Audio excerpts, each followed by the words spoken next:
friends, Bison, country folk. Good to see you again.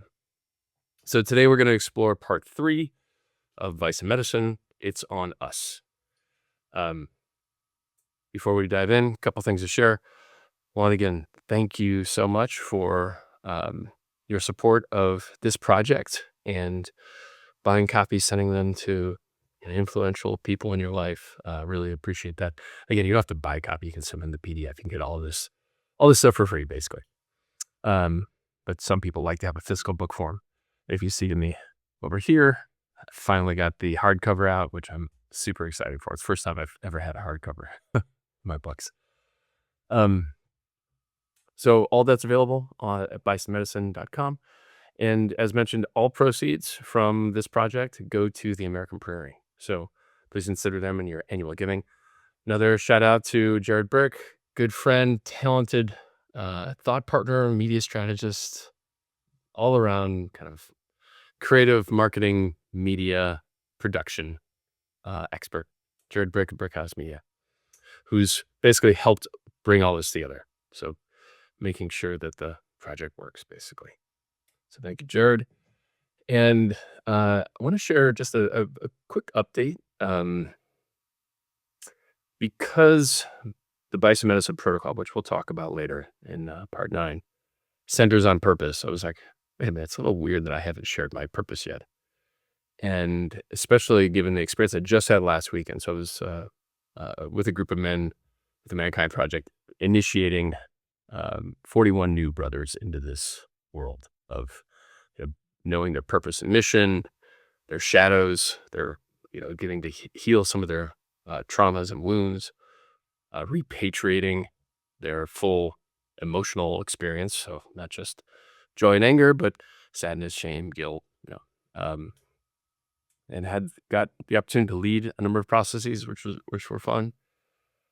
But I had a kind of a pop in terms of my own purpose. I was asked at one point by another senior staff man, like, what is your gold? Like, what is my gift? And I just kind of blurted out, like, I share a healing vision. And it was like, boom, like kind of an electric shock. And I kind of felt stoned for quite a while. Like, I was like, whoa. Because it started to constellate a bunch of things. Like, Bison Medicine is a healing vision for our nation. My previous book, Purpose Work Nation, is a healing vision for capitalism. And the book before that, Planet on Purpose, is a healing vision for humanity. But I've not used those words, healing vision. So I've incorporated that into my purpose statement, which I'll share with you now. Because I have trouble connecting with it in English, I'm going to say it in Spanish, so I'll try to translate it for you. So every morning in my morning purpose ritual, I say it in Spanish. So I'll say it in Spanish first. Como un hijo de la luna, una alma de visión curativa, el corazón de Bisante, ingenios a curar el alma de la nación. Yo recibo y dano un visión. Yo hago querida comunidad un espacio para descubrir la fuerza del alma y los lazos del corazón y humanidad. Porque yo creo que una planeta de ciclización, sola verdad, liberación y gloria de Dios, alma, prosperidad y paz es posible ahora en mi cuerpo, mis huesos, mis ojos, mi boca, mi corazón y mis cojones. So, what that means in English, it's going to sound very flowery. Most purpose statements are very tight. Like, I co-create a flourishing world by sharing a vision and building beloved community. That would be like the short version. But what I just shared is, as a son of the moon, which is kind of one who reflects. As the son of the moon, a soul of healing vision. That's the new part I added based on what came through last weekend. The heart of the bison.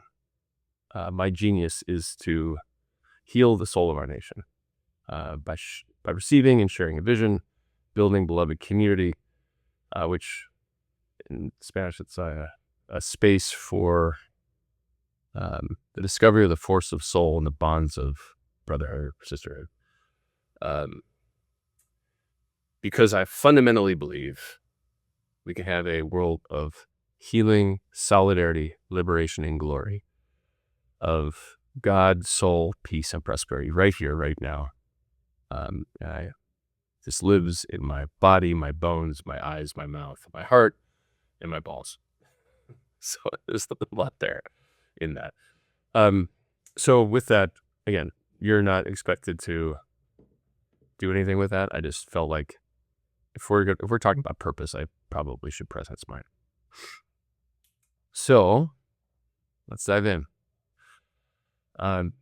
If you recall, part 1, we looked at our family portrait or history, and really kind of teasing out the key themes around this beautiful vision, in our inspiring purpose statements: all created equal, life, liberty, pursuit of happiness, e pluribus unum, and then the shadows that obscure it, and our essentially sordid history with enslavement and genocide, among other things.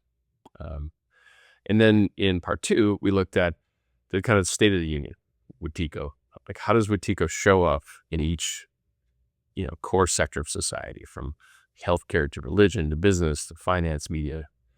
And now it's on us, as might be inferred by the title. I'm gonna invite you to make a choice, to actually take full responsibility for the purpose of this nation, and not wait for someone else to come along to try to help us out of this mess. So I begin with a quote from Thomas Paine. "These are times that try our souls.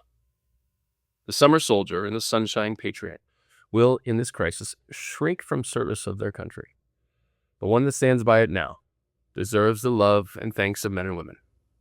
Tyranny, like hell, is not easily conquered, yet we have consolation within us that the harder the conflict, the more glorious the triumph." End quote. It should now be painfully clear, help is not coming from the orphanages. No elected savior is going to ride in on a white horse and make the pain go away. We cannot agree on truth, argue for best practices, or pass significant legislation. There are no fully developed adults, much less elders, in the rooms in which they are needed. Our shadows of arrogance, ignorance, fear, bigotry, violence, greed, excess, bullying, and untrustworthiness dance along the DC Beltway. They are also in our sugary processed foods, poisoning our children. They're in the media platforms and business models that herd, puppet, and exploit us. They infect our homes and offices, shape our business strategy, and have embedded themselves in our local places of worship, neighborhoods, and institutions. At the federal, state, county, city, and school board levels, polarization, lobbying, gerrymandering, disinformation, cancel culture, religious fundamentalism, and hate speech have made it political suicide to stand on principles, to cooperate, or put forth bipartisan solutions. Only the most wounded and rigid ideologues can get elected.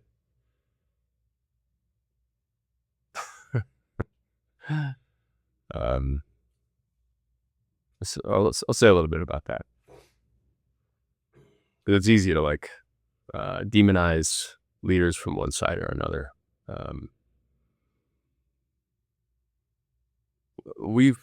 Our garden grows bad dudes, basically. And what Bison medicine, this book, this project is about tending the garden. So the soil, the soul, so that no matter what seeds get planted, they become great people, great leaders. And right now what we have is a bunch of not great folks. And I could say that about multiple leaders and parties, but they're pretty much the natural and inevitable result of the garden that we cultivate.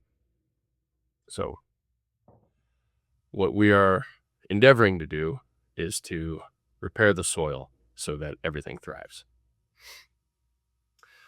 Only the most ignorant of our sacred purpose attain power and wealth. The result is that when sound legislation is popular with voters or has produced powerful outcomes for other G20 nations, it doesn't become law, and our fellow citizens continue to suffer and die. I'll pause here for a second too. If y'all haven't seen Where to Invade Next by Michael Moore, the premise is like he is like, hired by the Joint Chiefs to like go figure out why we keep losing wars. And so he, gives the military 6-month leave, and Michael Moore and his team go all around the world trying to figure out where we should invade next so we can actually win one. It's a comedic pretense. But what he ends up doing is finding all these countries that are doing things really well, like public transportation, healthcare, education, etc., and essentially discovering that most of these things were developed in the United States, but perfected elsewhere. We essentially gave up on the Great Society, on the New Deal over the last 40 years. But other countries are like, hey, work there, I'll take that, and let's run with it. And so they have high-speed rail, free college, free healthcare. It's like, so we have all these great ideas that we developed that we can't turn into legislation here because of our soul sickness, basically. So the last 30 years of congressional dysfunction has left us with only one anemic option for change. A president declares national emergencies and issues executive orders. And yet, our unelected Supreme Court justices with lifetime appointments can and frequently do declare them unconstitutional. We are all now effectively governed by an unelected Supreme Court that is no longer a responsive or neutral arbiter of constitutionality, but rather an activist organization fulfilling a Gilead agenda and governance strategy, aka Project 2025. One designed to propel a Christo-fascist movement, consolidate power, and live high on the hog without any shame or ethics oversight. So, I wrote this and published this right after the election, but this part I obviously wrote well before it. So that's all true, and what we're seeing now is like the executive branch is like cozying up with the judicial to essentially enact a white Christian nationalist supremacy movement. If you don't know what those things are, it's all in the footnotes or the endnotes here. And so when I say Gilead agenda, I'm referring to Handmaid's Tale. So they're trying to remove the rights of women, and which they, already have in many ways with the Dobbs ruling, and then the Christo-fascist movement piece too. So, which basically means like we're going to consolidate power into a theocracy similar to Handmaid's Tale and make it very hard for anybody who doesn't look like me to have anything like peace, prosperity, security. So in short, our SCOTUS, the Supreme Court, is saying the quiet part out loud now, as they ensure we get more of what we don't want, like mass shootings, and less of what we do want, like bodily autonomy. The result is that between 2020 and 2024, confidence in the U.S. judiciary dropped 24 points from 59% down to 35%. Which ignited a thirst for violence and vigilante justice, such as the killing of the CEO of United Healthcare. However, as we have explored, this Wetiko isn't new. It's been with us forever, accelerating for centuries. We have fulfilled the purpose of Wetiko, not that of our souls or our nation. And in 2024, researchers from Princeton and Cambridge proved that our nation is effectively an oligarchy of wealthy and corporate interests. In 2016, The Economist downgraded the United States from a full to a flawed democracy. And in 2024, Gallup revealed that the U.S. ranked dead last among the G7 nations in confidence in government. As Supreme Court Justice Louis Brandeis observed, we may have democracy or we may have wealth concentrated in the hands of the few, but we cannot have both, end quote. And all of us know it's broken. We feel it. We feel what Dr. David Gruder has termed societal traumatic stress disorder, STSD, wherein we feel helpless, confused, fed up, and hopeless as a nation because of how poorly our government fulfills on our purpose. On some level, we all know how silly, abstract, and contrived and inefficient our entire US-led global political economy has become. On some level, we know what scientists already know, that we can provide enough for all 8.5 billion humans on this planet to thrive with only 30% of our current energy and resource usage. Let me pause here for a second. So right now, we have, probably, depending how you measure it, 5 to 20% of humanity is thriving. The rest of us are like impoverished, paycheck to paycheck, scrambling, hustling. And research reveals that we can have enough for all of us to thrive with only 30% of our current labor, energy, resource usage. So think about that. Right now, you could remove 70% of everything you do, of all the time, all the money that you pay, expend, and be safe, free, flourish, and know that everyone else is safe and free and flourishing. So we, like I said, on the back cover of the book, we have everything we need to have an entire planet, much less a nation, but an entire planet flourish. And we all know it. We all know there's plenty of housing. There's plenty of healthcare. There's plenty of money. There's plenty of schooling. There's plenty to go around. But what's in the way is us. So, as such, it is no surprise that we have already issued several no confidence votes in our system. 64% of us do not believe in the American dream. 72% of us are dissatisfied with the way democracy works. 76% of us believe democracy is under threat. 84% of us distrust the government. 85% of us believe we need significant political reform. And 96% of us believe random citizens can govern better than politicians. The two main parties in the United States are aware that they keep failing. They are aware that they fail to fulfill our nation's purpose with increasing neglect and incompetence. They are aware that they fail to speak for the powerless, protect the most vulnerable, ensure free and fair elections, and pass meaningful reform. And yet they refuse to change their tactics. Our parties are just trying to look busy by doing things like turning up the rhetoric to divide and orphan us, keeping the revolving door spinning among public offices, lobbies, infotainment programs, and boardrooms, and pumping out endless churn and burn fundraising emails. As inflation impoverishes us, as gun violence destroys our communities, our civil and electoral rights are stripped, poverty, addiction, and mental illness lay waste to our loved ones, and climate change guns down our future, the Democratic and Republican parties are all thumbs. So this is a quote from a study, and this is attributed to Ryan, who's a Black West Point graduate from Ohio. Quote, "I don't know what I identify as these days because everything has gotten so scrambled. I'm not a Democrat or a Republican. I don't even think I could define myself narrowly as either liberal or conservative anymore. The one thing I know that I fundamentally do believe is the dominant institutions of American life, in education, in the arts, and politics, are either totally broken or so weak or corrupt that they are becoming irrelevant. In a way, the only thing I know that I believe in is brokenness." End quote.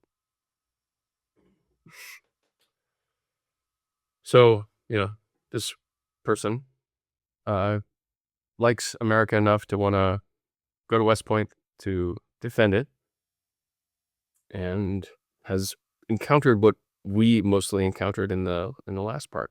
It's broken. Like every single sector of society is upside down, meaning like not just like ineffective, but like doing what they're doing is creating the opposite of what we're supposed to be doing.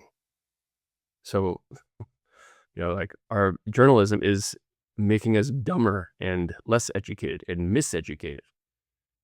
Our religion is not liberating our soul, it's repressing us. All these orphanages are just doing the wrong thing.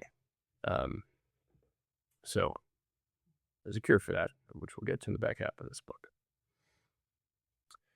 It is no surprise then that a record 49% of us do not identify with any political party, and that disillusioned legislators are retiring in droves. But that doesn't mean that we're giving up entirely. In fact, we're more engaged than ever. Voter turnout in 2020 and 2024 were among the highest on record. This increased engagement is an expression of what political scientist Samuel Huntington terms creedal passion, a natural, predictable, cyclical yearning that arises when our lived experience or our reality drifts too far from our purpose and promise. When the data no longer fits the model, when the country's leaders had irreparably broken their contract with the people.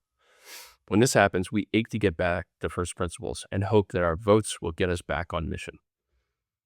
Yet, even if we vote in record numbers, a single election cannot change the whole system of interlocking institutions, nor heal the trauma that created it. Despite our civic engagement, the institutions cannot change without a full systemic reboot. As Valerie Kaur observed, quote, "Some institutions are so monstrous they cannot be remade. Instead, we have to imagine the world without them." So pause here for a second.